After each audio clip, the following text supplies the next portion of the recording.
تو آقا صلی اللہ علیہ وسلم بیٹھ جاتے ہیں اور آہ آہ چک چک کی آواز نکلتی ہے۔ صحابہ نے پوچھا یا رسول اللہ کیا بات؟ آقا نے کہا حسین دروازے پہ گر گیا۔ کہہ دو سبحان اللہ مسلمانوں۔ کہا حسین دروازے پہ ٹھوکر لگی گر پڑے۔ صف میں سے صحابہ دوڑے گئے اور جا کر کے حسین کو پکڑ کے لاتے اور گود میں لا کر کے سامنے بیٹھاتے۔ پھر آقا صلی اللہ علیہ وسلم دوسرے خطبہ کے لیے منبر شریف پہ کھڑے ہو گئے۔ دوسرے خطبہ کے لیے منبر شریف پہ کھڑے ہو گئے۔ میرا چیلنج ہے کہ اے دنیا کے مسلمانوں، اگر منبر شریف پہ کھڑا ہو کر جمعہ کے روز ایک ہی سانس میں ایک ہی کھڑے میں ہونے میں ایک بار خطبہ دونوں پڑھ ڈالو، تمہاری نماز نہیں ہو پائے۔ جب تک کہ تم حضرت امام حسین کی سنت نہیں ادا کرو گے، یعنی ایک خطبہ بیٹھ کے پڑھو پھر کھڑا ہو کر کے دوبارہ خطبہ دوسرا پڑھو گے، تب جا کے امام حسین کی سنت ادا ہوگی۔ اور جب امام حسین کی سنت ادا ہوگی تو خطبہ تمہارا مکمل ہوگا، اور جب خطبہ مکمل ہوگا تو جمعے کی نماز بھی تمہاری مکمل ہو جائے گی۔ سبحان اللہ۔ عظمت حسین بچپنے کا۔ میرے عزیز، آج عید اور بقرعید کی نماز ہوتی ہے، بڑے خوشی کے ساتھ ہم لوگ نماز پڑھتے، بچے بھی ہمارے بڑی خوشیاں مناتے۔ عید کا زمانہ ہے، حضرت امام حسین اور حضرت امام حسن رضی اللہ تعالیٰ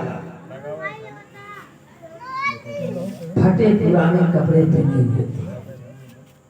امی کی بارگاہ میں گئے، کہے امی جان آج عید کا دن ہے، جسم پہ پھٹے پرانے کپڑے، ہمارے مدینہ کے گلیوں سے بڑے بڑے صحابہ کے بڑے بڑے لڑکے بڑے اچھے اچھے لباس پہن کر کے اور عیدگاہ میں جائیں گے نماز پڑھنے، اور ہم عیدگاہ میں پھٹے پرانے لباس پہن کے جائیں گے نماز پڑھنے، تو لوگ ہمارے طرف دیکھیں گے، ان کے بچے تانا ماریں گے، ہنسیں گے، مذاق ہو جائے، کہیں گے یہ حسن و حسین جس کی ماں لخت جگر آقا صلی اللہ علیہ وسلم کی بیٹی حضرت فاطمہ ہے، جس کا باپ فاتح خیبر شیر خدا حضرت علی مرتضیٰ کریم اللہ وجہہ ہے، جس کا نانا دونوں جہاں کا مالک مختار ہے، ان کا نواسا پھٹا پرانا کپڑا پہن کر کے عید کی نماز پڑھنے آیا ہے۔ امی جان ہم لوگ شرمندہ ہو گئے۔ ماں کلیجے پہ ہاتھ رکھتی اور دل ہی دل میں رو رہی ہے، کہتی ہے بیٹے ابا کے پاس جاؤ، ہو سکتا ہے کچھ آپ کے ابا انتظام فرما دے۔ بچے دوڑے دوڑے گئے حضرت علی کی بارگاہ میں، کہا ابا حضور کل عید کی نماز ہے اور میرے پاس پھٹے پرانے کپڑے ہیں، نئے کپڑے ہوتے تو ہم بھی کپڑا پہن کر کے عیدگاہ میں جاتے اور تمام بچوں کے ساتھ خوشیاں مناتے۔ آقا صلی اللہ علیہ وسلم کے داماد حضرت علی کی آنکھوں میں آنسو آ گئے، کہتے ہیں بیٹے تمہارے سوال کا جواب تمہارے نانا جان دیں گے، اس لیے کہا گیا کہ ہر مرض کی دوا ہے صلی علی محمد، محبوب کبریا ہے صلی علی محمد۔ نبی کی بارگاہ میں جاؤ، اپنے نانا کی بارگاہ میں جاؤ، تمہارا نانا اس کا انتظار کرتا ہے۔ بچے دوڑے دوڑے گئے مسجد نبوی میں، آقا صلی اللہ علیہ وسلم بیٹھے ہوئے ہیں، جا کے دونوں بچے دونوں جانوں پہ بیٹھ جاتے ہیں، ٹالیاں سے ہلانے لگتے ہیں، نانا جان کل عید کا تہوار ہے اور ہم عیدگاہ میں جائیں گے نماز پڑھنے، میرے پاس پھٹے پرانے کپڑے ہیں، اگر نیا کپڑا نہیں ہوگا پرانے کپڑے پہن کے جائیں گے تو مدینہ کے بچے چھوٹے چھوٹے صحابہ کے بچے ہم لوگوں کو دیکھیں گے، ہنسیں گے، مذاق۔ اتنی بات سنی تھی آقا صلی اللہ علیہ وسلم کا کلیجہ دہل جاتا ہے۔